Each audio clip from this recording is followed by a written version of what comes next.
Shalom. Terima kasih undangannya ke sini. Saya belum pernah ke sini. Kalau kenal Bruder itu udah lama kalau itu. Kenal Pak Hadi baru tadi. Suka pakai seragam katanya di sini ya. Lain kali saya ikutan seragaman. Oke. Oke, Bapak Ibu, ada sebuah prinsip firman Tuhan yang saya rindu supaya kita mengerti. Karena ada sesuatu yang seringkali saya jumpai ya di dalam saya melayani jemaat Tuhan ini sudah masuk ke tahun 26.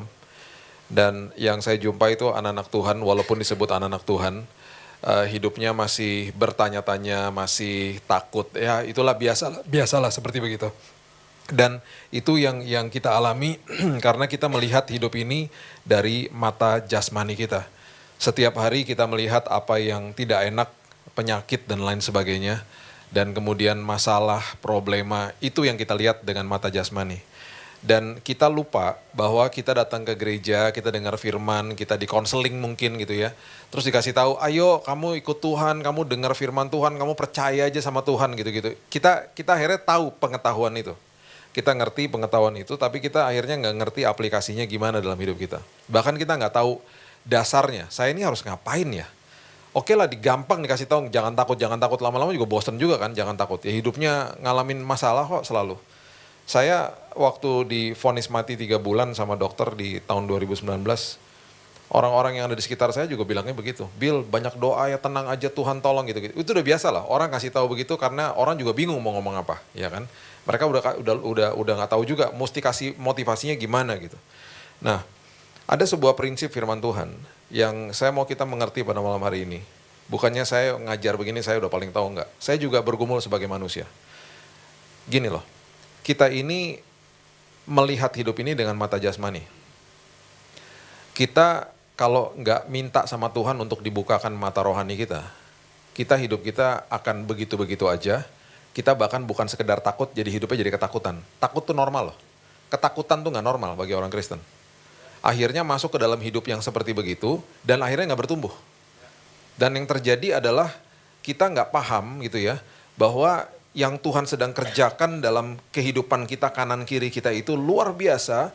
Dan seringkali akhirnya nanti kita dibuat malu akhirnya sama diri kita sendiri akhirnya. Ketika udah sampai di ujung baru kita lihat ke belakang, kita bilang, oh iya ya, kenapa saya dulu nggak ngucap syukur aja gitu loh. Karena ketika kita bertanya, kemudian kita banyak pertanyaan lah, biasanya itu ada 6 lah biasanya pertanyaan itu ya. Mau ngapain, mau sampai di mana gitu ya, berapa lama, mau sampai kapan Tuhan, bagaimana cara, banyak lah pertanyaan. Lambat laun ketika kita mulai bertanya kepada Tuhan, akhirnya tanpa kita sadari, kita akhirnya mempertanyakan Tuhan. Itu yang bahaya. Tuhan ada gak sih? Tuhan sanggup gak sih? Tuhan gak denger lah doa saya? Itu mempertanyakan Tuhan loh. Karena kita nggak merasa bahwa kita dijawab gitu loh. Dan kita lupa bahwa ada firman Tuhan katakan begini, be still and know that I am God. Dikatakan diam aja, maksudnya itu bahasa aslinya, udah kamu diam aja, tenang aja. Tahu bahwa aku adalah Tuhan yang mengontrol semuanya. Bahkan kamu adalah anakku gitu loh. Jadi ketika kita ngerti itu aja misalnya, wah udah hidupnya mulai tenang tuh. Mulai hidupnya, oh ya udah Tuhan. Kita akhirnya mengalahkan diri kita sendiri. Pribadi yang paling sulit dikalahkan bukan iblis. Diri kita sendiri. Iblis sudah dikalahkan. Kita yang berkecamuk di dalam sini. Makanya di 1 Petrus 5 ayat 8 dikatakan, iblis itu berjalan keliling-keliling. Seperti singa, bukan singa loh, seperti. Dia ingin menyerupai singa. Untuk nakut-nakutin kita. Keliling, mencari orang yang dapat ditelan. Berarti kan ada orang yang tidak dapat ditelan. Siapa? Saudara dan saya harusnya. Ya kan? Nggak dapat ditelan sama kebohongannya dia. Dia cuma bisa bohongin aja, dia nggak bisa ngapa-ngapain. Karena kuasanya sudah dipreteli sama Tuhan di kayu salib. Dia hanya bisa bohongin kita, mengaum-ngaum aja gitu di sini. Nah kalau kita biarkan dia bertengger di dalam pikiran kita, lambat laun masuk ke dalam hati, rusak mulai. Terjadilah mental health, yang namanya mental health. Terjadilah kerusakan di dalam sini akhirnya. Nah itu yang bahaya gitu loh. Nah oke.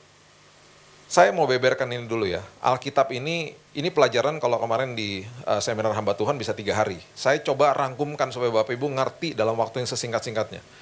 Alkitab dari Kejadian sampai Wahyu itu adalah kisah tentang kerajaan, raja, sama warganya, saudara dan saya. Oke. Waktu kerajaan itu pertama kali disebut di dalam firman Tuhan, Kerajaan sorga itu melakukan sebuah proyek namanya proyek ekspansi. Proyek ekspansinya itu adalah proyek ekspansi di dalam bumi. Makanya diciptakan bumi. Makanya kalau baca kitab Kejadian, itu semuanya sesuatu yang diciptakan di bumi. Ketika semuanya udah selesai, manusianya diciptakan, manusia ditaruh di bumi, manusia diutus sama Tuhan ke bumi. Waktu pertama kali manusia diciptakan, manusia nggak dikasih sorga, dikasihnya bumi. Karena itu proyek ekspansi daripada kerajaan sorga. Tugas-tugasnya ditulis dengan jelas di Kejadian 1 ayat 26. Bagi saya itu amanat agung yang original. Itu bahasa saya ya. Jangan dibilang saya progresif lagi.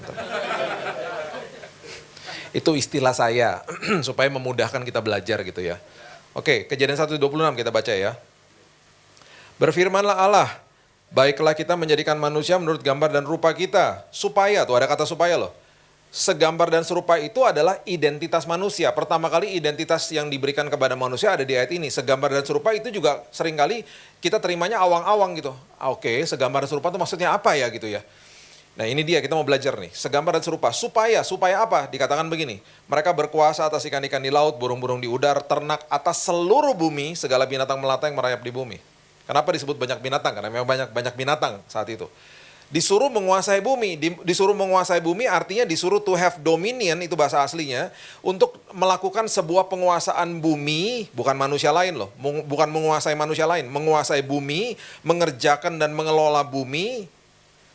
Dan itu sebabnya sekarang kalau saya tanya gini, HP yang kita pegang, semua elemen yang ada di dalamnya, udah ada nggak di kandungan bumi 1000 tahun yang lalu? Udah ada.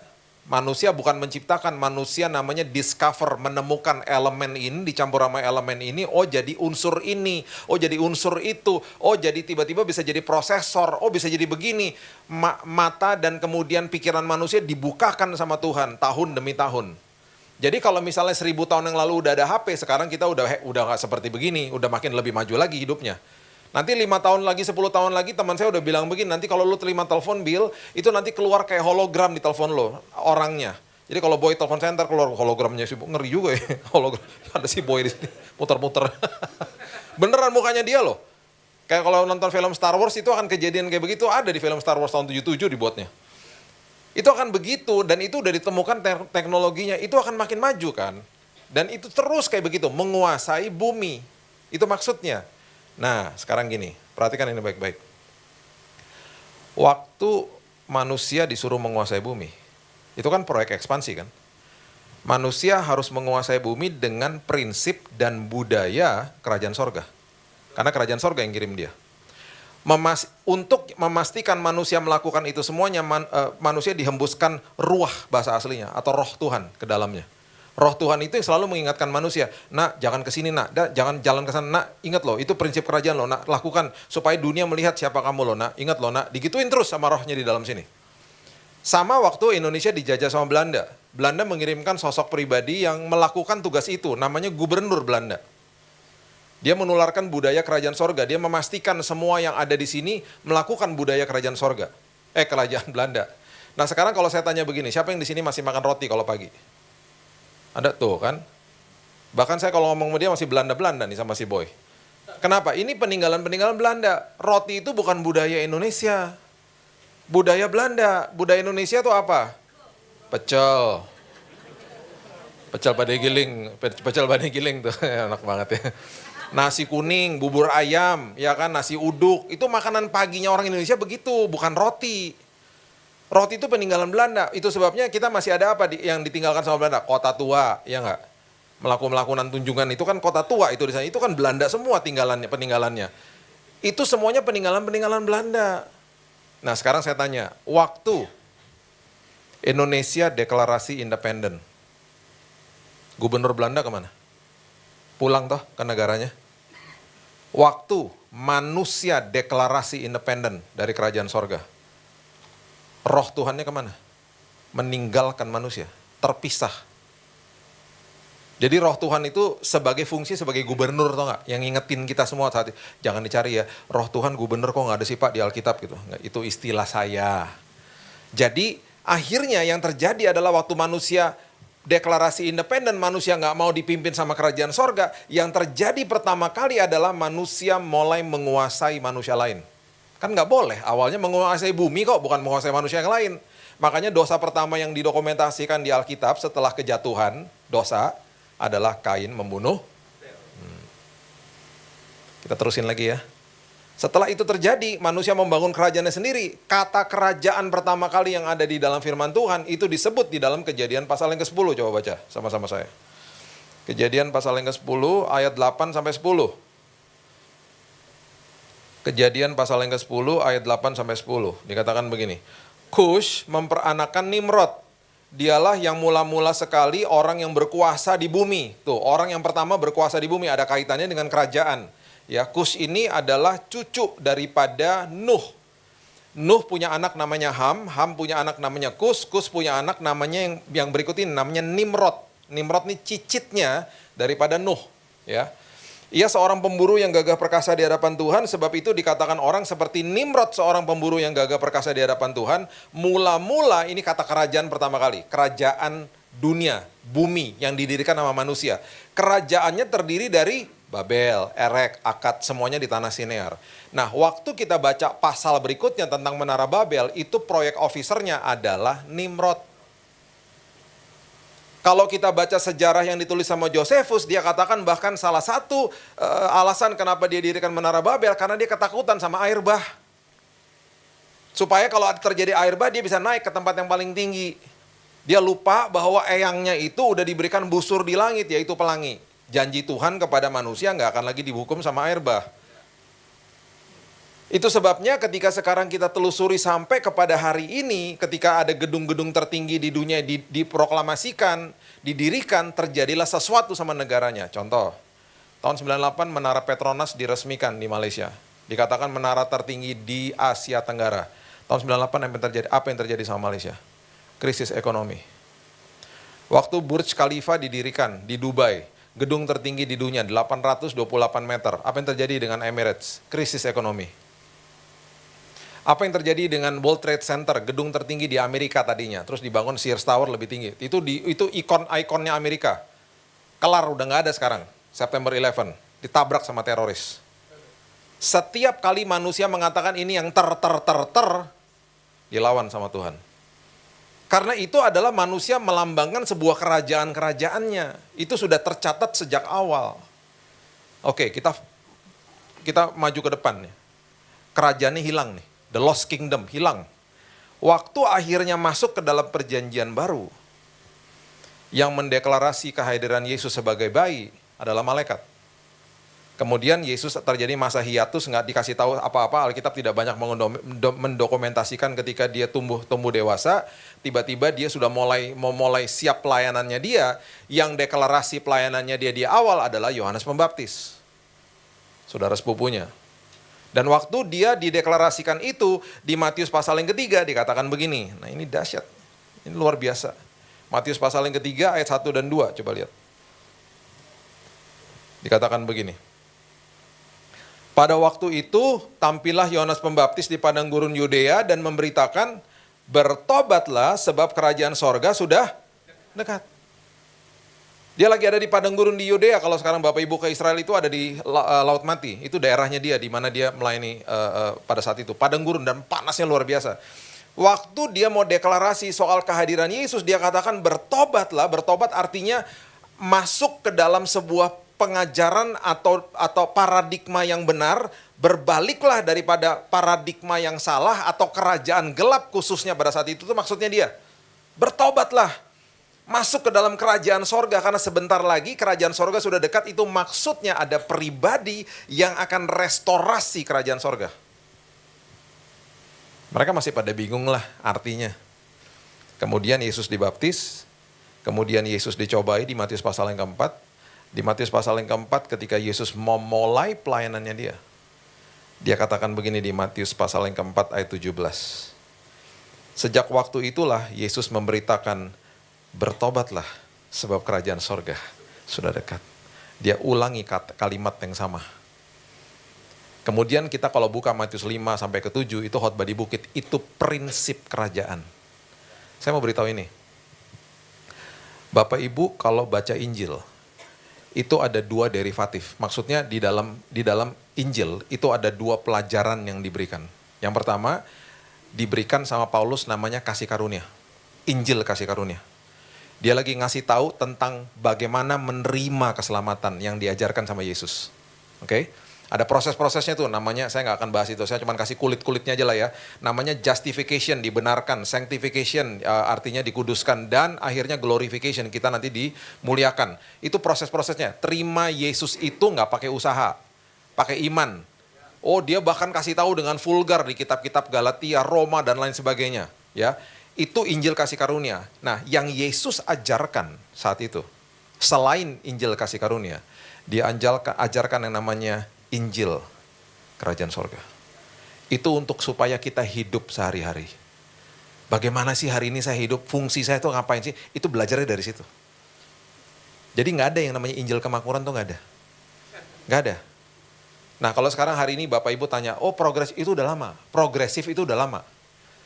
Sekarang aja baru terkuak aja istilahnya lah gitu ya. Nah, waktu ini terjadi yang mulai masuk ke dalam mulai pelajarannya Yesus. Dia mulai kasih tahu begini. Aku datang untuk membawa hidup yang berkelimpahan. Dia ngomong begitu kan? Coba lihat Yohanes 10 ayat 10, coba lihat. Ini dimutilasi nih, ayat-ayat kayak begini seringkali dimutilasi. Coba lihat ya. Yohanes pasal yang ke-10, ayat yang ke-10. Dikatakan begini. Pencuri datang hanya untuk mencuri dan membunuh dan membinasakan. Aku datang supaya mereka mempunyai hidup dan mempunyai dalam segala.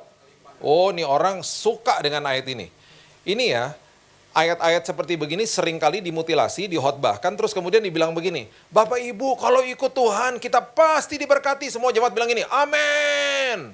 Terus nggak dijelasin nih berkat itu apa. Karena yang ngomong juga nggak mudeng juga. Gitu ya. Terus kita pulang, jemaat pada pulang. Dari dulu nih ya, udah kejadian nih. Terus mereka ketika ada masalah, mereka bilang gini, katanya Pak kalau ikut Tuhan diberkati Pak. Udah prinsipnya udah ngawur. Itu progresif. Ngambil ayat, dimutilasi ayatnya, diajarin sesuai sama keinginannya yang mau ngomong. Jadi kalau kita belajar teologi itu ada namanya exegesis sama eisegesis. Exegesis itu adalah mengeluarkan ayat dan konteks dan penulis dan maksudnya, kemudian kita baca, kita keluarin, dan kita hidupi ayat itu. Kita praktekkan dalam hidup kita. Kita expound, kita eksposisi. Pendekatan satunya namanya eisegesis, itu salah satu contohnya adalah sesuai sama keinginan saya mutilasi-mutilasi aja ayat supaya kedengarannya enak sama jemaat. Udah gitu yang lebih parahnya lagi adalah ketika saya mau menghidupi kehidupan saya mau menghidupi hidup saya dan saya akan cocok-cocokkan, cocokologi istilahnya, sama ayat-ayat firman Tuhan. Contohnya kelompok LGBT, nggak apa-apa dong saling menikah. Kan saling mengasihi, kan Alkitab ngomong saling mengasihi, ngawur kan? Kan dibilangnya saling mengasihi, itu mutilasi ayat namanya.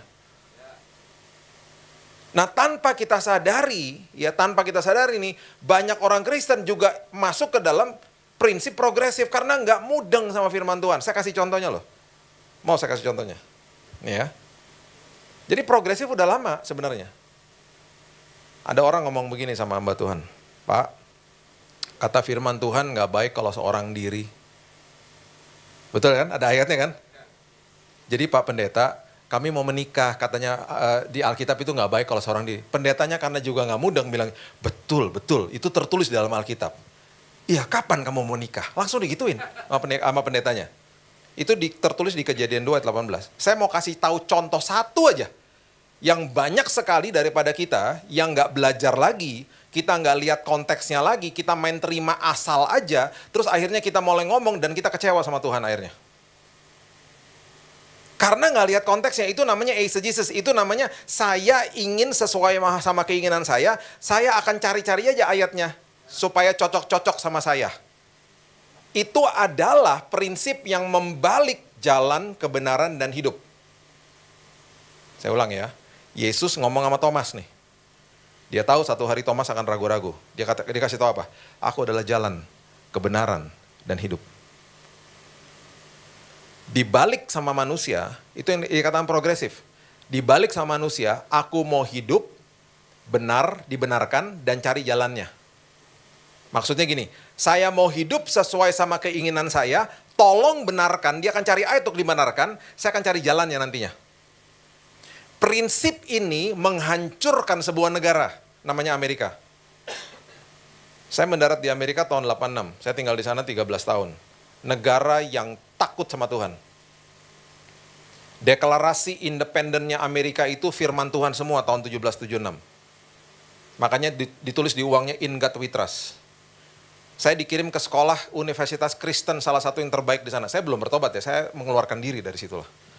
Karena saya nggak suka jalan kebenaran dan hidup, saya mau hidup sesuai sama keinginan saya. Saya hidup dalam dosa dan lain sebagainya. Saya telepon ke Indonesia, saya bilang, saya nggak mau ngapain dikirim-kirim sekolah kayak begini. Kalau nggak datang ibadah didenda $50, ngawur aja saya bilang gitu. Saya nggak suka. Saya lagi enak-enak party di luar, jam 11 sudah suruh pulang masuk asrama, kalau nggak didenda lagi $50. Ngawur nih sekolah, saya bilang gitu. Padahal bukan ngawur, sayanya ngawur. Saya telepon rumah, saya bilang, nggak usah bayarin uang sekolah, saya bisa cari uang sendiri. Nggak usah, kalau nggak mau bayarin uang sekolah, saya cari uang sendiri. Gobrak taruh teleponnya. Saya keluar dari sekolah itu. Oh gila. Tapi lulus akhirnya, karena saya untungnya suka belajar. Sampai S2 lulus loh. Makanya rambutnya habis. Dulu sampai Amerika gondrong. Belajar, karena suka, jadi bandel, ngawur hidupnya, tapi belajar terus. Sampai S2 belajar kutu buku gitu. Wah suka baca, belajar sampai summa cum laude loh lulusnya. Tertinggi. Jadi waktu orang tua saya datang, mereka nggak tahu saya hidup dalam dosa. Karena mereka mau ngomong apa coba? Saya dengar tuh kamu katanya, kata papa saya, udahlah nggak usah dengar kayak gitu pak. Udah ini summa cum laude. Oh iya pintar ya kamu. Iyalah pintar lah pak. Gitu. Udah nggak usah bahas-bahas yang itu, udahlah. Itu biasa hidup anak muda, udah nggak biasa, nakal-nakal kecil kok saya bilang. Padahal ngawur banget. Jadi mereka terkesima sama itu. Jadi saya lihat sendiri nih di depan mata saya nih, negara yang takut sama Tuhan tiba-tiba disamperin sama orang yang pertama kali ya sebelum LGBT ya, yang pro aborsi. Tahu mereka datang ke Kongres, ke DPR, mereka bilang ini, tolong legalkan aborsi. Supaya kalau terjadi seks bebas, terjadi kehamilan, itu hamilnya boleh diaborsi secara legal. Bayangin ya, jalan, kebenaran, dan hidup. Itu nggak mudah loh. Makanya banyak orang menolak prinsip ini. Jalan tuh maksudnya gini, Tuhan kasih tau gini, ayo nak sini, ikut aku ya, masuk jalan sini. Orang kan bilang gini, kok nggak kelihatan ya Tuhan ujungnya?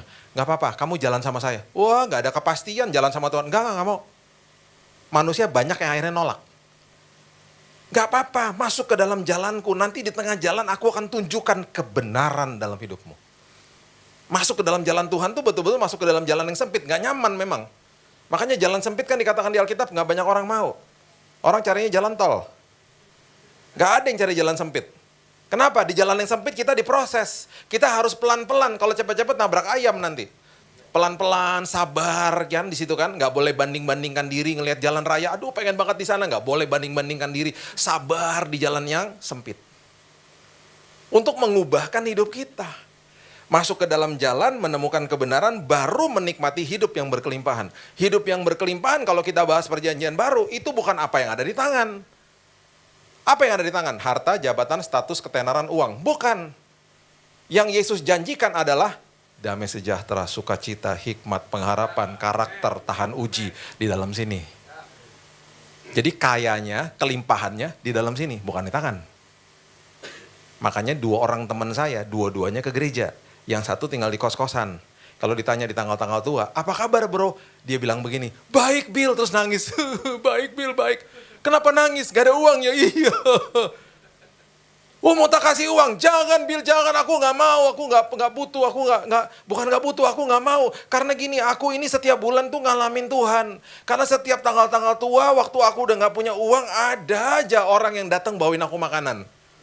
Jadi aku nih dipelihara sama Tuhan, aku nih nangis-nangis bahagia Bill, bukan nangis-nangis mau minta-minta uang, bukan. Wow, saya bilang gitu, luar biasa, iya tiap bulan tuh aku nagih loh, apalagi nanti mujizat Tuhan gitu. Karena kalau tanggal 25 Bill, habis udah uangku Bill. Yang satunya lagi, sama-sama ke gereja loh nih dua-duanya. Yang satunya lagi, punya apartemen, punya rumah di mana-mana. Kalau ditanya gini, apa kabar bro? Dia ngomong gini, ya doain aja lah Bill. Ya gitulah. Komplain aja. Gak lama setelah pembicaraan itu dia loncat dari apartemen. Bunuh diri.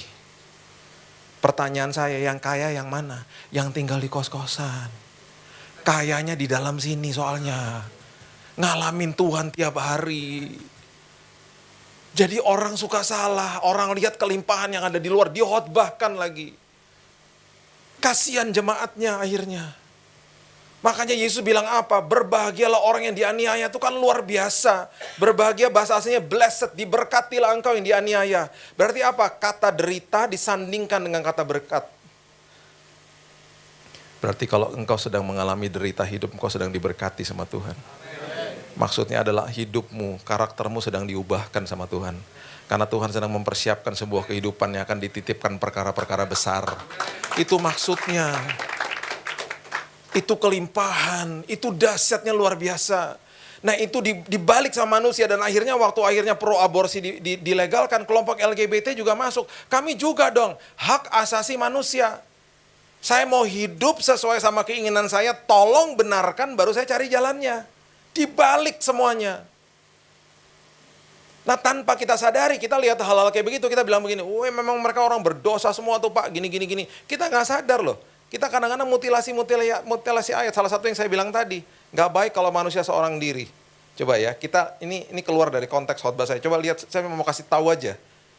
Saya tiba-tiba teringat sama ini. Coba lihat ya, Kejadian 2 ayat berapa ya? Ayat 15 kalau nggak salah. Coba Kejadian 2, ya betul. Ayat 18 dulu kita baca ya. Nah 18 coba bisa lihat. Ini yang sering dimutilasi sama orang nih. Tuhan Allah berfirman, tidak baik kalau manusia itu seorang diri saja kan. Aku akan menjadikan penolong baginya yang sepadan dengan, dipakai untuk orang-orang yang mau nikah. Memang benar gak baik seorang, tapi ini konteksnya apa? Itu kalau kita ngomong begitu tuh progresif loh. Tanpa mengerti konteksnya. Coba mundur dulu baca ayat 15. Coba lihat ayat 15. Tuhan Allah mengambil manusia itu dan menempatkannya dalam Eden. Saya jelasin ya. Tuhan Allah mengambil manusia itu. Manusia itu tuh pria loh. Wanitanya belum ada loh. Jadi kita ganti ya biar jelas ya. Itu pria loh itu. Tuhan Allah mengambil pria itu dan menempatkannya dalam Eden. Bapak Ibu tahu nggak? Eden itu artinya hadirat Tuhan. Jadi fungsi daripada pria yang pertama adalah pria diciptakan harus ada di dalam hadirat Tuhan. Yang kedua dikatakan di situ, untuk apa? Untuk mengusahakan dan memelihara taman itu. Jadi pria itu yang ada di dalam hadirat Tuhan, dia patut mengerti panggilan dalam hidupnya di dalam Tuhan. Dan dia diminta sama Tuhan untuk bekerja, mengelola hidupnya. Itu yang kedua. Yang ketiga apa? Coba lihat ayat 16 dan 17. Ini instruksi pertama yang Tuhan berikan kepada manusia bukan kepada wanita. Diberikan kepada pria. Dikasih taunya apa? Lalu Tuhan Allah memberi perintah ini kepada manusia. Memberikan instruksi, memberikan firman-Nya kepada manusia. Semua pohon dalam taman ini boleh kau makan buahnya dengan bebas. Tetapi pohon pengetahuan tentang baik dan jahat janganlah kau makan buahnya, sebab pada hari yang kau memakannya pastilah kau mati. Fungsi pria yang ketiga apa? Pria harus mengerti firman Tuhan. Supaya instruksi firman Tuhan ini kemudian diajarkan kepada istri dan anak-anaknya toh. Saya ulang ya, kita rangkumkan dulu ya. Pria diciptakan harus ada di dalam hadirat Tuhan. Fungsinya, pria harus mengerti panggilannya di dalam Tuhan untuk dia berkarya dalam hidupnya. Apa sih panggilan saya dalam hidup saya? Yang ketiga, pria harus mengerti firman Tuhan untuk diajarkan kepada keluarganya. Baru secara kontekstual, baru kita baca ayat 18. Ayat 18 ngomongnya begini. Tuhan Allah berfirman, tidak baik kalau manusia itu seorang diri saja toh. Nah sekarang saya mau tanya gini, kata yang paling penting di ayat ini adalah kata apa? Kata itu. Bacanya pelan-pelan ya. Tuhan Allah berfirman, tidak baik kalau manusia tadi apa? Pria toh? Kalau pria itu seorang diri saja. Pria itu tuh pria yang mana? Pria yang ada dalam hadirat Tuhan. Pria yang mengerti panggilannya di dalam Tuhan dan bekerja. Pria yang mengerti firman Tuhan. Pria seperti itu yang gak baik kalau dia seorang diri. Jadi kalau ada laki-laki satu hari datang ke rumah saya, mau ngelamar anak saya yang wanita, saya akan tanya 3 hal. Kamu sudah ada dalam hadirat Tuhan? Masih transisi om. Kamu sudah ngerti panggilanmu di dalam Tuhan dan kamu sudah bekerja? Masih ngelamar-ngelamar om, masih bingung om mau kerja apa? Kamu ngerti firman Tuhan gak yang kamu harus ajarkan ke anak saya nanti? Ya ampun om, baru juga belajar om.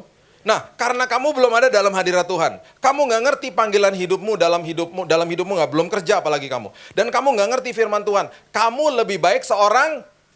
Terima kasih, goodbye. Paham nggak? Paham ya? Tetapi sebaliknya, kamu sudah dalam hadirat Tuhan, ya sudah om. Aku di BBC udah lama om. Sebelum BBC, apa BCC ya? Sebelum BCC ada om, saya udah ada om. Saya udah jaga hansip di depan om. Saya cinta Tuhan om. Kamu udah ngerti panggilan? Oh ya sudah om, saya dulu dari OB om, sampai sekarang manajer om. Luar biasa, iya om.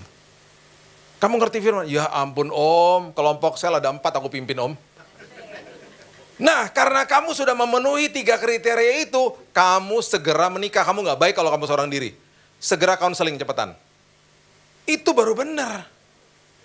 Ngerti ya? Ini baru 1 ayat loh, yang sering kali dimutilasi sama orang. Karena apa? Gak dibaca konteksnya. Terus dihotbahkan lagi. Makanya hati-hati. Makanya saya gak setuju kalau tiba-tiba dihotbahkan. Tuhan memberikan kelimpahan, Bapak Ibu amin, amin. Semua gak dijelasin teman. Ngawur aja. Akhirnya orang kecewa sama Tuhan. Gitu loh. Nah, oke. Saya tutup sama ini ya. Saya cuma punya 10 menit. Oke. Ini saya kasih ini ya. Coba lihat Lukas. Ya. Lukas ini luar biasa. Oke. Lukas pasalnya yang ke-24. Lukas pasal yang ke-24. Ayatnya yang ke-13 kalau nggak salah. Ya, betul. Lukas pasal yang 24 ayat yang ke-13. Ini sebuah kisah waktu Yesus baru bangkit. Waktu dia baru bangkit, dia nggak menghampiri orang-orang yang ragu-ragu sama dia, orang-orang yang ke mahkamah agama, Farisi, enggak. Dia samperin 2 murid yang bukan ring satunya bahkan. Satunya namanya Kleopas. Ada kemungkinan dari 70 murid. Oke. Dikatakan begini, pada hari itu juga 2 orang murid-murid Yesus pergi ke sebuah kampung bernama Emmaus, kira-kira 7 mil jauhnya dari Yerusalem. Itu kira-kira 11 kilo ya. Mereka bercakap-cakap tentang segala sesuatu yang telah terjadi. Karena mereka betul-betul rasanya sangat-sangat sedih dan hancur. Ada kemungkinan mereka dapat kabarnya dari Yohanes. Karena Yohanes satu-satunya murid yang berdiri di depan kayu salib. Yang lainnya kabur. Jadi Yohanes tuh yang lihat sendiri bagaimana master atau gurunya mati secara brutal di kayu salib. Mereka ini sedih. Karena mereka menganggap tuh Mesias itu akan ada buat mereka dan bahkan mengalahkan itu tentara-tentara Romawi. Mereka nggak sadar bahwa mereka sudah disisipin sama Yesus tuh, dia akan bangkit di hari yang ketiga, bangkit di hari yang ketiga. Pikiran mereka belum terbuka. Kalau kita baca Lukas terus-terusan ya, waktu dia menampakkan diri di dalam sebuah ruangan, pikirannya kebuka baru mereka ngerti gitu loh. Dibukain sama Yesus. Ketika mereka sedang bercakap-cakap dan bertukar pikiran, datanglah Yesus sendiri mendekati mereka, lalu berjalan bersama-sama dengan mereka. Tetapi perhatikan ini, ada sesuatu yang menghalangi mata mereka ayat 16 sehingga mereka tidak dapat mengenal dia. Oke. Sebelum kita ngerti ini lebih dalam ya. Coba buka sebentar Kejadian pasal yang ketiga ayat yang ke-7. Kejadian pasal yang ketiga ayat yang ke-7. Dikatakan begini. Waktu manusia jatuh dalam dosa, manusia sebelum jatuh dalam dosa, manusia berjalan di dalam roh, manusia berjalan dengan mata rohani. Waktu manusia jatuh ke dalam dosa dikatakan maka terbukalah mata mereka berdua dan mereka tahu bahwa mereka telanjang. Lalu mereka menyemat daun pohon ara dan membuat cawat. Waktu mereka jatuh dalam dosa, mata rohani beralih kepada mata jasmani. Mata jasmani kebuka, deng. Itu yang terjadi sama kita hari ini. Dan mereka melihat ketelanjangan menjadi sebuah aib. Buktinya sampai hari ini kita semua masih pakai baju kan? Sama. Ini keterusan dari sini nih. Ya. Jadi mata jasmani juga kebuka. Sama seperti kita. Hari ini kita nggak akan lihat Yesus sejak kita lahir sampai kita menutupkan mata. Nggak akan. Itu pun kalau dia menampakkan diri cuman bentuknya cahaya dan lain sebagainya. Orang nggak pernah bisa lihat dia secara jelas. Dan itu cuma sekali-sekali tok. Bayangin loh, kita diminta sama Tuhan untuk percaya sama dia, sosok pribadi Tuhan yang gak pernah kita lihat. Itu sebabnya dia tahu.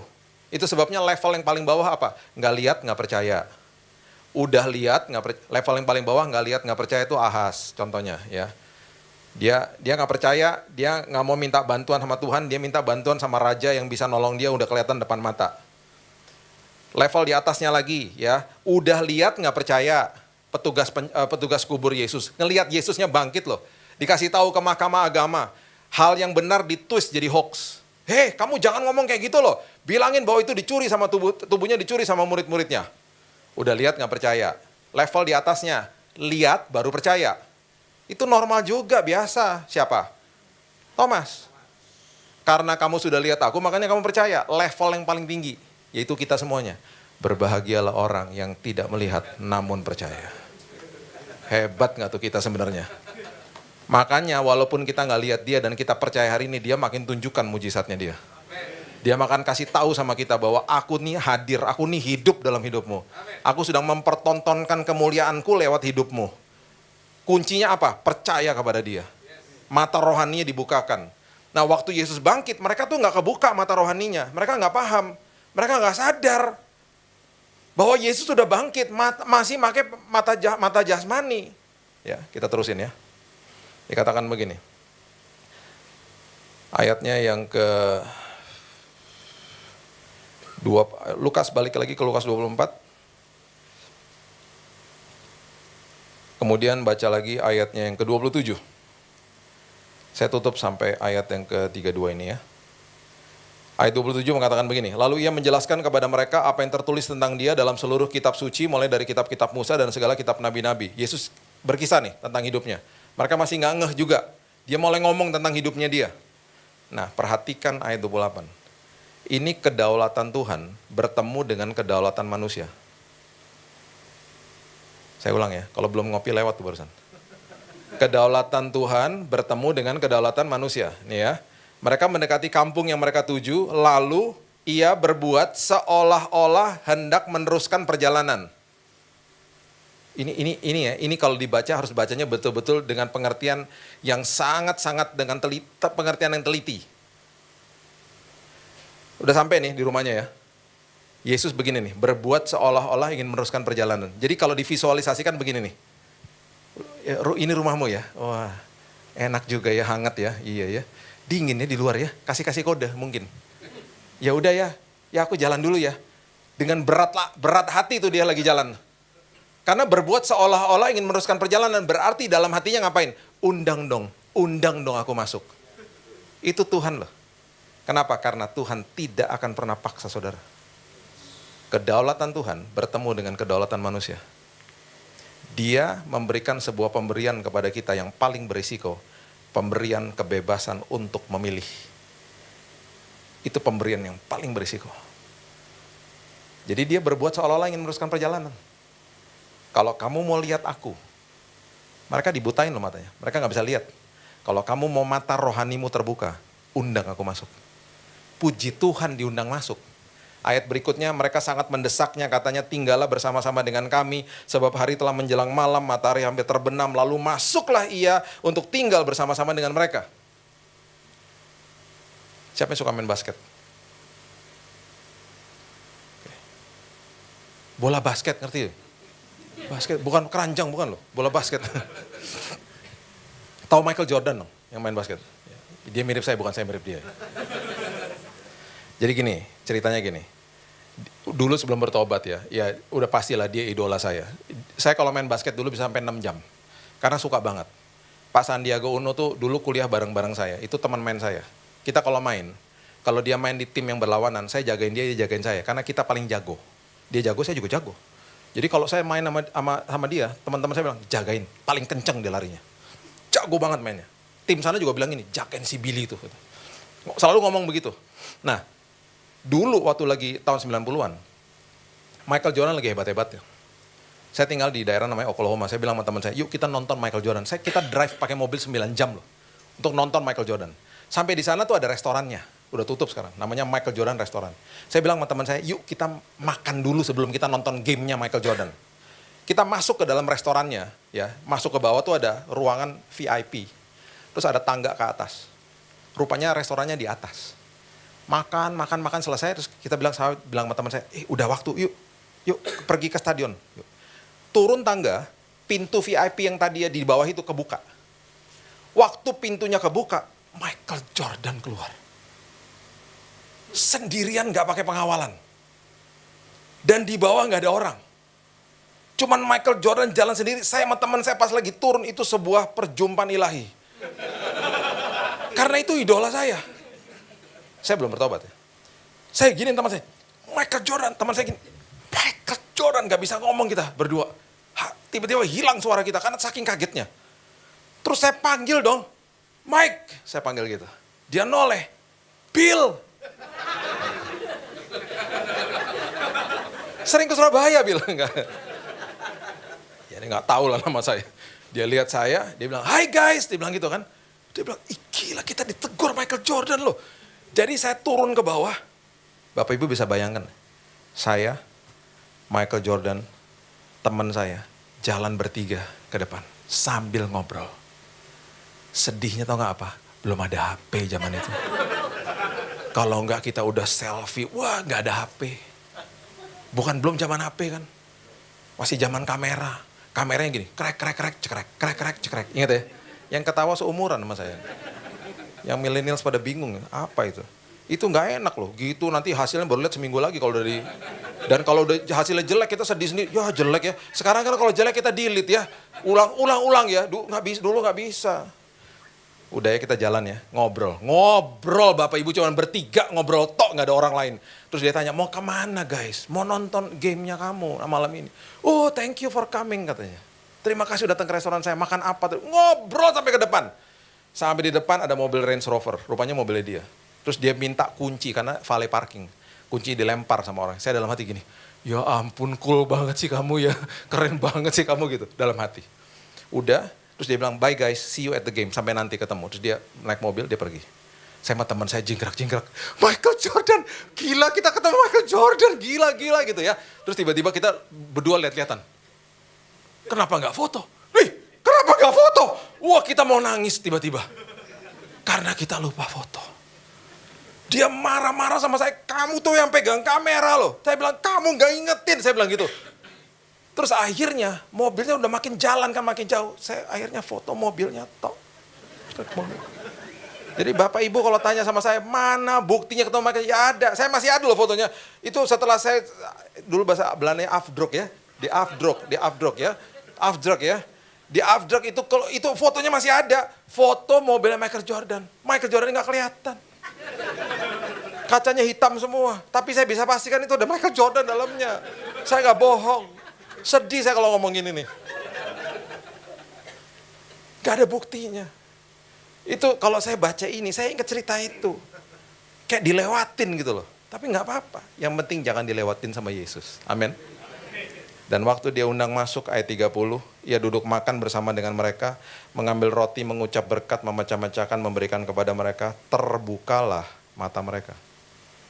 Tadi di awal kita baca ya, terbukalah mata mereka, dari yang rohani menjadi jasmani. Sekarang mata mereka menjadi terbuka kembali kepada mata rohani. Mereka mengenal dia, ia lenyap dari tengah-tengah mereka. Ini adalah konfirmasi ayat 32. Kata mereka seorang kepada yang lain, bukankah tadi hati kita berkobar-kobar ketika ia berbicara tentang dengan kita di tengah jalan ketika ia menerangkan kitab suci kepada kita. Bapak Ibu, mulai hari ini bilang gini sama Tuhan, Tuhan buka mata rohaniku. Kalau aku baca firman Tuhan, aku mau lihat Tuhan di dalamnya. Apakah hati kita berkobar-kobar kalau baca firman? Apakah hati kita berkobar-kobar kalau dengar firman? Itu berarti mata rohani kita dibukain sama Tuhan. Kita lihat keindahan Tuhan dalam hidup ini akhirnya. Saya tutup sama kisah nyata ini ya. Ada seorang businessman. Dia mau pergi ke sebuah tempat, dia charter pesawat kecil. Dia pergi sama seorang pilot. Ya. Dia, temannya, sama pilotnya duduk di depan karena pesawat kecil. Baling-baling cuma satu. Dia duduk di situ, pesawatnya terbang. Ini kejadian benar-benar terjadi. Pas terbang, tiba-tiba ada badai. Pas lagi badai, tiba-tiba pilotnya bilang gini sama dia, tolong doakan saya. Kenapa? Karena kalau badai saya seringkali pengen pingsan. Lah gimana? Kan kamu pilot lo gimana sih? Kok mau pingsan? Itu kelemahan saya, tolong doakan aja udah, doakan. Lagi tiba-tiba didoakan, itu pilot bener-bener pingsan. Karena dia kalau nervous dia pingsan. Itu pengusaha ini anak Tuhan. Dia panik, iya pilotnya pingsan. Pesawat udah di atas, kalau mau mobil kan bisa nepi. Ini di atas gimana? Dia nggak ngerti cara terbangin pesawat. Dia ambil radionya. Dia teriak, Mayday, Mayday, tolong saya, tolong saya. Tiba-tiba ada pesawat Boeing 747, pesawat kargo lagi lewat. Pilotnya dengar suaranya. Ada apa Pak? Dia jelasin masalahnya. Dia bilang gini, bentar ya Pak, saya akan sambungkan Bapak ke menara terdekat. Menara airport terdekat. Tenang Pak. Tiba-tiba dalam berapa waktu ada suara masuk dari airport itu, dari towernya, dari menara di tower. Dikatakan begini, Pak, saya sudah dapat pesan daripada pilot yang tadi. Bapak sedang dalam kesulitan. Saya sudah lihat di radar saya udah tahu jenis pesawat Bapak, pesawat apa. Di depan saya sudah ada buku manual. Pesawatnya sangat-sangat mudah untuk diterbangkan Pak. Pak, sekarang tugas Bapak hanya satu. Dengerin suara saya. Dan Bapak lihat instrumennya. Saya suruh pencet apa, Bapak pencet. Ya Pak ya. Pak, pesan saya cuma satu. Jangan lihat badainya Pak. Lihat instrumen dan dengerin suara saya. Singkat cerita, pesawat itu mendarat dengan selamat. Walaupun mendaratnya begini-begini. Mendarat dengan selamat. Karena itu bukan kota tujuan daripada pengusaha itu. Dia nginep di hotel. Malam hari, hotelnya diketuk. Waktu dia buka pintunya, ada seorang pria berdiri di depan. Dan pria itu rupanya adalah si suara yang tadi ada di menara. Yang menuntun dia pulang. Mereka berpelukan. Pengusaha itu menangis, dia bilang, terima kasih, you save my life, kamu menyelamatkan hidupku. Si petugas tower itu bilang begini, Pak, Bapak luar biasa Pak. Bapak dengerin suara saya, Bapak pulang dengan selamat. Saya cuma mau kasih tahu, saya pernah ngalamin hal yang serupa Pak. Dan orang yang itu tidak dengerin suara saya. Ngelihat badainya dan akhirnya disorientasi Pak. Pesawatnya jatuh akhirnya. Bapak Ibu, satu hari nanti kita akan berpelukan dengan suara yang kita dengar tiap hari. Namanya Yesus. Di saat itu dia akan katakan begini sama kita. Kamu luar biasa. Sepanjang hidupmu kamu dengar suaraku. Dan hari ini kamu pulang dengan selamat. Hari ini seperti petugas di tower itu dia katakan begini. Saya bisa lihat kamu di radar saya. Kamu gak bisa lihat saya. Hari ini Yesus katakan, saya bisa lihat kamu bisa lihat saya. Saya cuma pesan satu, dengarkan suara saya. Jangan lihat badainya, lihat kebesaran saya dalam hidupmu. Saya akan tuntun kamu pulang dengan selamat. Itu Tuhan. Itu sebabnya hari ini yuk kita buka mata rohani kita. Kita buka telinga rohani kita. Dan saya percaya hidup kita dimerdekakan sama Tuhan. Masalah boleh ada, Tuhan kita lebih besar dari segala-galanya. Berikan tepuk tangan kita untuk Tuhan kita. Bapak yang baik, terima kasih buat malam yang indah ini Tuhan. Aku stop sampai di sini, firman Tuhan terus berkumandang di hati kami. Kami percaya ya Tuhan bahwa firman Tuhan menjadi pelita bagi langkah hidup kami. Dan kami percaya Tuhan bahwa firman Tuhan yang dibagikan hari ini Tuhan. Dan seterusnya akan terus membuat hati kami berkobar-kobar. Karena mata rohani kami dibukakan.